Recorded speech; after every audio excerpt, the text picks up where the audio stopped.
Ketika terjadi konflik dalam rumah tangga, dua rumusnya. Ibu-ibu dengar ini, ya. Ini pengantin-pengantin baru juga kita semuanya. Ada yang baru 10 tahun, ada baru 2 anaknya. Pengantin baru juga namanya, ya.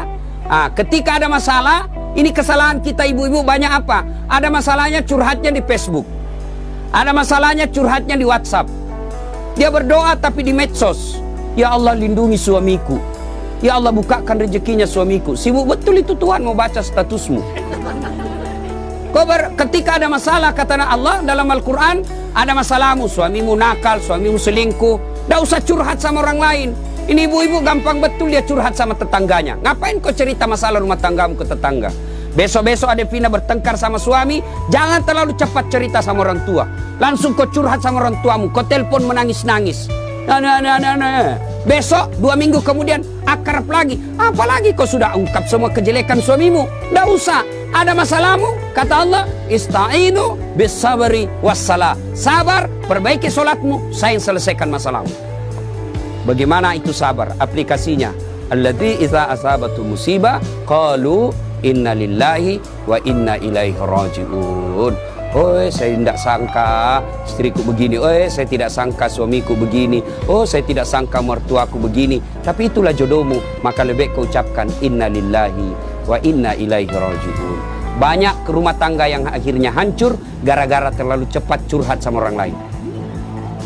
Curhatnya lebih parah di medsos. 500 temanmu di medsos. 500 yang tahu rahasia keluargamu. Tidak usah kau cerita sama orang lain. Tidak mungkin dia cerita saya, Ustaz. Dia masih sepupu saya. Siapa yang menghalangi Nabi dakwah awal-awalnya? Abu Sufyan.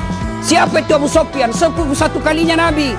Tidak mungkinlah dia cerita saya, Ustaz. Dia masih saudara saya. Siapa yang dorong Nabi Yusuf masuk ke sumur? Saudaranya. Tidak mungkinlah dia begitu. Dia makcik saya, dia pacik saya, saudara bapak saya. Siapa? Abu Lahab. Saudaranya bapaknya Nabi. Jadi barangkali ketika kondisi normal rumah tanggamu tidak ada yang sentimen.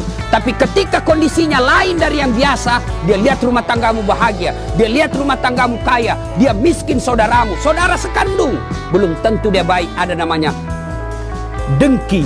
Ini setan masuk, dia hasutlah kau.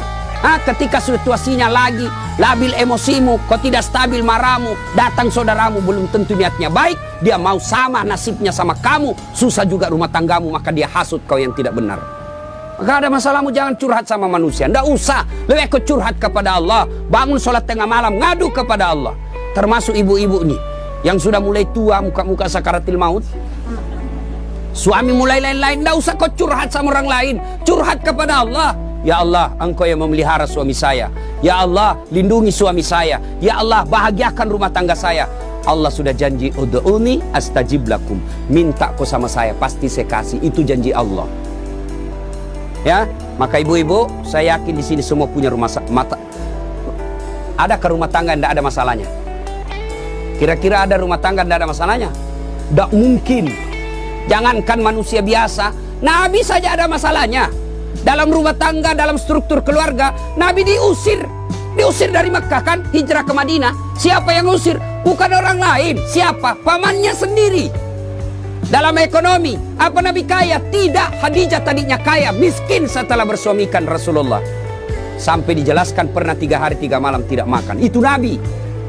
Dalam kesetiaan rumah tangga, Nabi pernah diuji dengan kesabarannya. Dengan cara apa? Aisyah difitnah selingkuh. Itu Nabi. Apalagi kita. Ada yang bilang sama Ustaz, hebat betul rumah tangganya. Kenapa? Bahagianya rumah tangganya. Kenapa kau tahu? Itu foto-fotonya di Facebook, romantisnya. Ya itu foto di Facebook berapa menit kita bisa bikin. Bodoh itu namanya kalau bertengkar dia share di Facebook. Beleng-beleng namanya itu. Tak mungkin lah, semua yang baik-baik. Maka begitu ada masalah, ista'inu bis-sabri was-shalah. Sabar saja. Yang kedua, perbaiki sholat. Nah ini sholat yang jadi masalah. Ya, apalagi kalau pengantin baru, subuh terutama. Allah kasih toleransi. Tapi sekarang sudah modern, Pak. Ada air hangat, ada air sudah tidak seperti pengantin baru dulu kan. Rumah tidak ada kamarnya, tamu 1 minggu baru pulang. Bingung kita, Pak. Mau cari kamar tidak ada, malu-malu lagi. Kamar mandinya dibawa pula. Mau mandi dilihat jauh orang basah kepala, tidak enak. Sekarang aman, satu kamar sudah ada kamar mandinya di dalam. Pun kalau kenapa malu, kenapa mesti malu? Ini sudah halal. Ya, nah ibu bapak saudara-saudara sekalian, banyak yang ingin saya sampaikan tapi waktu yang terbatas. Ada yang saya lupa satu lagi. Adinda Ali, besok-besok kalau marah jangan gampang bilang talak. Ini dengar semua laki-laki. Ya, marah jangan gampang bilang talak. Misal kau bertengkar langsung kau bilang saya talak kamu, jatuh talak satu. Artinya masih boleh campur. Damai malamnya masih boleh campur. Tapi ketika kau bilang saya talak kamu, 5 menit kau banting pintu, saya talak kamu, jatuh talak 2. Artinya kamu tidak boleh campur sebelum nikah ulang. Panggil 2 saksi, ibu bapaknya, ada mahar, ijab kabul, baru boleh campur nikah ulang. Kalau kau tidak nikah ulang campur, sama hukumnya kau berzina. Bagaimana kalau dia saya talak kamu, 5 menit kemudian saya talak betul kau. Keluar dari rumahnya dia banting pintu, saya talak kau cilaka. Jatuh talak 3. Artinya apa? Harus cerai dulu baik-baik.